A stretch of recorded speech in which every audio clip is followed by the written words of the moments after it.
And now we're going to hear from Harry about the state of the recertification program. Let's hear what Harry has to say on the recertification program for drivers. First, thank you, Harry. I hope to have you here on a regular basis giving us a report. When you summarize what's been done so far, the recertification training for the operators and the supervisors, is that something that will be done on a regular basis? How often does that happen? Because obviously we want to keep... We've made a commitment to do this on an annual basis. Okay, annual. So we want to always keep it fresh and bring safety to the forefront. So we will do that annually. And we're going through the recertification process with operators now. Or we'll be starting again, rather, in doing that. And we just concluded a program with our supervisors. Great. Good. Thank you. Well, I hope you enjoyed that, his little rendition about the training program, being up to date and keeping, we're going to be very current in our training program. And I tell you, I really, I hated the training program I went through. I only did their recertification once.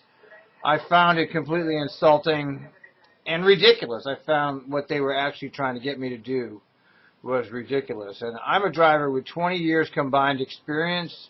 I had 2 years in college, 3 years in Santa Rosa, and 15 years at TriMet. And I didn't have any accidents whatsoever at TriMet for 15 years. Nothing. Nobody hit me. I hit nobody, which is amazing. That's amazing because usually, at the very least, people run into you. So, yeah, I had a perfect record. And I know lots of drivers that have 20, 25, 30 years safe driving, and they're hauling them in, too. I mean, there's nothing wrong with presenting the current thinking, but the way they did it last time just was, was all based on the Sandy Day accident and what they thought Sandy Day did wrong, and so here they were trying to tell us what we should have done had we been in Sandy Day's shoes. And of course, the Sandy Day incident was one operator in 40 years that created the havoc for the rest of us.